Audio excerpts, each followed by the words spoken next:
estarem identificando quem é essa igreja. Além disso, irmãos, a Bíblia diz que essa besta, ela tinha cor escarlate. E Isaías 1,18 diz que a cor escarlate é a cor do pecado. E quando a Bíblia diz que esse reino está com a cor do pecado, é porque tudo que você vai encontrar que procede de lá é do pecado, procede do diabo e não de Deus. Porque a Bíblia diz que a salvação é por fé, essa igreja prega que a salvação é por obras. A Bíblia diz que o nosso intercessor é Cristo, essa igreja prega que há sacerdotes aqui na terra. A Bíblia diz que o único para quem nós devemos confessar os nossos pecados é Deus, eles dizem que você tem que confessar o teu pecado para o padre. Tudo que sai dessa igreja é pecado, irmãos. E por fim, diz ainda que essa besta estava repleta de nomes de blasfêmia. Nós muitas vezes usamos a palavra blasfêmia para diversas circunstâncias diferentes, mas a Bíblia traz uma palavrinha específica que explica a nós o que significa blasfêmia. Lá no livro de João, no capítulo 10, no versículo 33, é nos explicado qual é o simbolismo bíblico para a palavra blasfêmia. João capítulo 10, versículo 33. Jesus havia feito muitos milagres aqui. E os judeus tinham a intenção de matar a Jesus por causa de tudo que ele havia feito. Então Jesus agora pergunta a eles, mas vocês vão me matar por qual boa obra que eu fiz? Por qual delas que vocês vão me matar? E agora os judeus respondem no versículo 33. Responderam os judeus, não é por obra boa que te apedrejamos, e sim por causa da blasfêmia, pois sendo tu homem, te fazes Deus a ti? Irmãos, blasfêmia é alguém sendo homem querer se passar por Deus. Existe alguém em uma grande igreja que é também um país que tenta tomar a prerrogativa de Deus ou não tem? Existe, irmãos, existe. Voltando para o capítulo 17 de Apocalipse, nós estamos fazendo esse estudo de uma maneira mais rápida, irmãos, para que dê tempo de a gente ver tudo. Os que quiserem ter uma visão mais ampla dessa profecia, depois podem adquirir o livro O Oitavo, ou 6 DVDs da série de Apocalipse 17, que falam sobre esse tema, com mais descrições. E agora, irmãos, a Bíblia diz que essa besta tinha 7 cabeças e 10 chifres. Essas 7 cabeças e esses 10 chifres, a própria profecia, um pouco mais à frente, irá nos explicar o que é. Apenas lembrem, 7 cabeças e 10 chifres. No versículo 4... vai dar uma outra descrição dessa igreja. Diz assim, ó, achava-se a mulher, ou vamos ler já entendendo, achava-se a igreja vestida de púrpura e de escarlata, adornada de ouro, de pedras preciosas e pérolas, tendo na mão um cálice de ouro transbordante das abominações e das imundícias da sua prostituição. Eu gostaria de pedir para que o irmão passasse o slide. E vejam, irmãos, a Bíblia nos dá todas as características desse império. Disse que essa igreja estaria vestida de púrpura e de escarlata, e como vocês veem, o Papa Bento XVI está vestido de escarlata, de vermelho, e os cardeais atrás dele estão vestidos do quê? Púrpura. Outro detalhe, a Bíblia diz que ele estaria adornado de ouro, e aquele cajado e as vestes ali ao redor da parte vermelha, tudo é bordado com ouro. Outro detalhe, pedras preciosas e pérolas. Na coroa do Papa, ela é formada por pérolas e por pedras preciosas. Todas as descrições que a Bíblia dá, irmãos, batem exatamente com esse sistema corrompido. Esse sistema que tem deturpado a palavra de Deus. E por fim, irmãos, a Bíblia diz que há um cálice cheio de abominações. Amados, digamos que nós tivéssemos aqui um copo cheio de água, está no seu limite, e eu colocasse uma gotinha a mais de água, o que ia acontecer com esse copo? Transbordar, irmãos, transbordar. Deus tem um limite de misericórdia. Por mais incrível que isso pareça, irmãos, Deus tem um limite de misericórdia. E no capítulo 16, a Bíblia diz que esse limite de misericórdia se transborda e culmina nas 7 últimas pragas para o mundo. Essa igreja atingiu o limite da misericórdia de Deus. Não dá mais para Deus suportar. E qualquer abominação a mais que essa igreja venha cometer, acabará.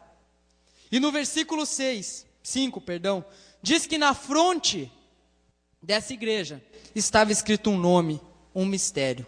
Babilônia. Babilônia, irmãos. Vocês sabem o que significa a palavra Babilônia? Confusão. Confusão. Irmãos, tudo que nós vemos na Igreja Católica é confusão. Nada é claro de acordo com a palavra de Deus. Nós só vemos confusão. A Bíblia diz que é A Igreja Católica diz que é Z. Tudo ao contrário, só confusão.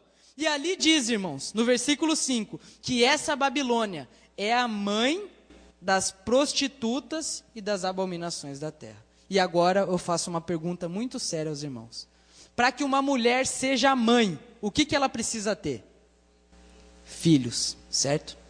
Ok. Um ser humano, o filho do ser humano é o quê? Ser humano, correto? Agora, a mulher que é mãe aqui é o quê? É uma igreja. E para que uma igreja tenha filhos, os filhos dela vão ser o quê? Igrejas, irmãos. Se a igreja mãe é a Igreja Católica, a Bíblia nos está dizendo que há filhas da Igreja Católica hoje. Como nós entendemos quem são as filhas da Igreja Católica? Simplesmente, irmãos, são aquelas igrejas que não têm pregado a verdade da palavra de Deus. Todas aquelas igrejas que têm aceitado as falsas doutrinas que essa igreja tem pregado, são chamadas de filhas da grande Babilônia. E o detalhe, irmãos, há poucos dias esse mesmo Papa, Bento XVI, ele fez uma declaração dessa espécie, dizendo assim: nós não podemos considerar as outras igrejas como irmãs da Igreja Católica, porque a Igreja Católica é a mãe de todas as igrejas. Confirmando o que está escrito, irmãos. Isso é só para que nós estejamos atentos que a profecia está se cumprindo. E agora, irmãos, o versículo 6 é o versículo chave para que nós não tenhamos dúvida de quem está falando. Diz assim: então vi a mulher embriagada do sangue dos santos e do sangue das testemunhas de Jesus, e quando a vi, admirei-me com grande espanto. Irmãos, para que alguém fique embriagado, precisa beber pouco ou muito? Muito, irmãos. E a Bíblia diz que essa igreja bebeu muito sangue de santo. Irmãos, 100 milhões de pessoas, é bastante sangue ou não? Pois é, irmãos. Foi esse o número das pessoas que foram mortas pela Inquisição feita pela Igreja Católica. 100 milhões, irmãos. E quando João viu essa cena, ele ficou admirado. E no versículo 7, o anjo diz assim para João: por que te admiraste? Imagina, irmãos, vocês acabam de contemplar uma cena com 100 milhões de cristãos sendo mortos. E então o anjo chega para você e pergunta: por que você está admirado? Parece uma pergunta meio sem nexo, irmãos. Qualquer um de nós ficaria admirado vendo essa cena. Mas o que o anjo queria demonstrar, irmãos, é que o que está por vir é muito pior do que o que já passou. Muito pior. E ele diz assim, ó: eu te direi o mistério da mulher e da besta que a traz, a qual tem 7 cabeças e 10 chifres. A partir de agora o anjo iniciará a explicação dessa profecia. Ele diz assim no versículo 8: a besta que viste foi e já não é, está para emergir do abismo e caminha para a destruição, e aqueles que habitam sobre a terra, cujos nomes não foram escritos no livro desde a fundação do mundo, se admirarão vendo a besta que era e não é, mas aparecerá. Imaginem o seguinte, irmãos: o anjo chega para vocês e diz: ó, eu vou explicar o que vocês viram. E ele diz assim, ó: a besta que você viu era, já não é, vai subir do abismo e vai para a perdição. Provavelmente João deve ter ficado com aquela interrogação na cabeça: ué, o que o anjo está dizendo que vai me explicar? Complicou mais a minha ideia. Não dá essa impressão que ele complica mais? Era, não é, subir do abismo, o que é isso? E João ficou com aquela interrogação. Portanto, o anjo, a partir de agora, vai explicar o que ele disse no versículo 8. Porque no versículo 9, ele já começa dizendo assim, ó: calma, João, aqui há sentido que tem sabedoria. Por mais que pareça que essa palavra não tem sentido, João, tem um sentido e tem sabedoria. E ele diz assim: as 7 cabeças são 7 montes, nos quais a mulher está assentada. Gostaria de pedir para que o irmão Rogério passasse o slide. Irmãos, isso que vocês veem aí, são o que nós conhecemos como 7 colinas de Roma. para que não houvesse dúvida do que está falando, irmãos. O anjo dá agora para nós a localização geográfica dessa igreja, para que nenhuma dúvida ficasse de quem está falando. Ela se veste de vermelho, se veste de púrpura, é adornada com ouro, matou os santos e por fim ele diz, vai estar lá em Roma. Porque a única cidade no mundo, irmãos, que está entre 7 colinas é a cidade de Roma. E agora ele diz assim, no versículo 10, 9, algumas versões é no versículo 9, algumas no versículo 10. E são também 7 reis. As 7 cabeças são também 7 reis, irmãos. Mas como nós vamos identificar 7 reis? Quem é o rei da Igreja Católica? O Papa. Muito bem, o Papa. Só que, irmãos, triste notícia. Porque até hoje já houveram 264 papas. Como nós vamos identificar quem são os 7? É por isso, irmãos, que a palavra nunca dá uma palavrinha sem ela ter um sentido especial. Nós temos aqui o pastor Jairo, certo? E eu gostaria de fazer uma pergunta aos irmãos. O pastor Jairo, ele é rei?